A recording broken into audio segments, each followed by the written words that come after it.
Nick Saban on the idea of college football playoff expansion?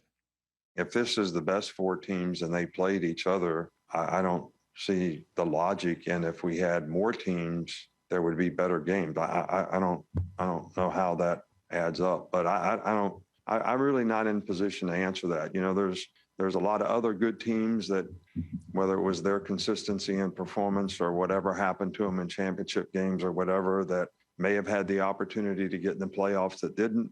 I'm not the one that needs to be deciding what the playoff needs to be. There's a lot of good people out there that can make a decision as to what's best for college football. But the more we expand the playoffs, the more we minimize bowl games, the importance of bowl games, which, you know, I said when we went to 4. So I don't think that's changed. And I think it's also come to fruition. So, with that in mind, we welcome in Greg McElroy, ESPN college football analyst, with us on the Goodyear Hotline, brought to you by Goodyear. College football is winding down, and Goodyear knows the passion it takes to drive every game forward, whether your team's home or away, the traditions that bring us together. Greg, it's Chris Carlin and Harry Douglas. We appreciate a few minutes. So what was your reaction to Nick Saban's comments there? Well, good to be with you guys. Good morning. And I honestly think that he's right on the button. Expanding the playoffs not going to necessarily lead to more competitive games.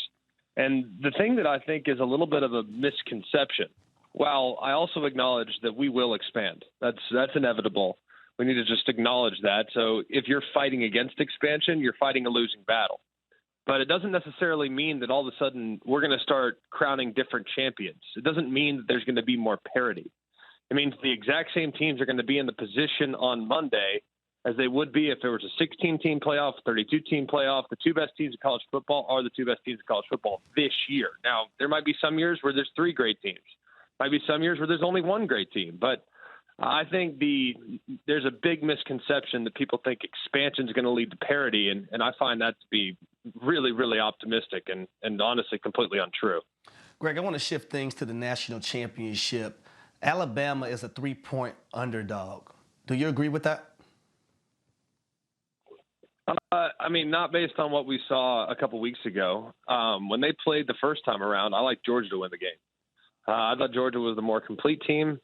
I thought Georgia, the way they could defend, would make Alabama really uncomfortable in the trenches, and I thought they could affect Bryce Young. They did that to everybody this year, and obviously that really never came to fruition. I mean, Bryce played great, secured the Heisman that day, offensive line held up, and the wide receivers were consistently able to create some big plays. So I think that Alabama, if they're a slight dog, it's because they were a dog beforehand. They were a 7-point dog last time. Now they're only a 3. So obviously Vegas has adjusted, but Vegas feels clearly on a neutral field like they were last time that Georgia's the more superior group. But you also got to take it too, Harry, with a little bit of a grain of salt. I mean, anytime it opens the 2.5-point dog, and I learned this working on the daily wager the last few months. Anytime it's 2.5, Vegas is actually leaning a little bit towards the underdog, begging you to take the favorite. And because they're giving you that football number at 3, giving that away. So I don't know if I learned a whole lot from the spread, but if I'm Bama, I'm certainly happy that I'm an underdog because I can use that motivation this week. It's not often when it happens when you beat another team by 17 and a few weeks later you're going to be an underdog. Exactly. Greg McElroy, ESPN college football analyst, joining us on Keyshawn, J. Will, and Max. All right, Greg, if you're Alabama, what is the matchup that most concerns you in this game? If you're Alabama, the matchup is probably the defensive line going against the offensive line still. While you held up nicely last time around, I have a feeling that Georgia defensive line is probably going to be a little bit more frustrated than they were last time around because this group, and they were tenacious against Michigan. I mean, just completely took over the game. And I would think that they have the chance to do that again, knowing that Alabama might be at less than full strength along the offensive line. 2 offensive linemen for Alabama went down last weekend, and that was their right guard and their right tackle. Now, are they going to be available? I don't know. We haven't found anything out about their availability or their status. And to be honest with you, the right side of the offensive line has been a little bit of a liability this year. So that would still be the group that would give me some sleepless nights. That defensive line scares anybody, though. Alabama did a great job of neutralizing it last time, but to think you can neutralize it again might be wishful thinking. Greg, when I look at this Alabama football team, offensively especially, some of the things that gave them problems in games, I would say Texas A&M, Auburn, LSU, Florida towards the second half of that game.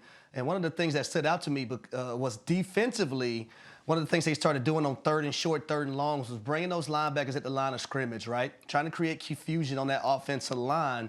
Sometimes bringing those guys, sometimes bailing them and bringing blitzes from depth. You see all those teams have success doing that. Do you see Kirby Smart taking a page out of those teams' book and blitzing more guys so Bryce Young doesn't have as much time this time around? I don't know if I would blitz against Bryce. Bryce is one of the best quarterbacks I've seen at the college level under pressure. I mean, he's got answers. You know what I mean? Like, he can work his hots. And for a second-year player, like, if there's unblocked guys, like, he'll get the ball out of his hands quickly. He'll drift a little bit off his spot away from an unblocked defender just to buy a little more time so the receiver can separate and stem. I think that there's some things that Bryce does that are so instinctive. It's very difficult, I think, to get to him. So I would not bring additional defenders. Maybe occasionally mix it up, but no, I would not be a huge part of my plan if I were going against him, because that's what he thrives against pressure and against the blitz. And that's when you become vulnerable as a defense, when the quarterback knows how to answer against it. So how do you contain Bryce Young from having the game that he had in the SEC championship? I think you have to layer your pressures. Like, I think that's the biggest thing. Is you have to get your defensive line on different levels, because Bryce can beat you. Like, he'll escape vertical right towards the line of scrimmage, and he'll escape horizontal right out of the back of the pocket.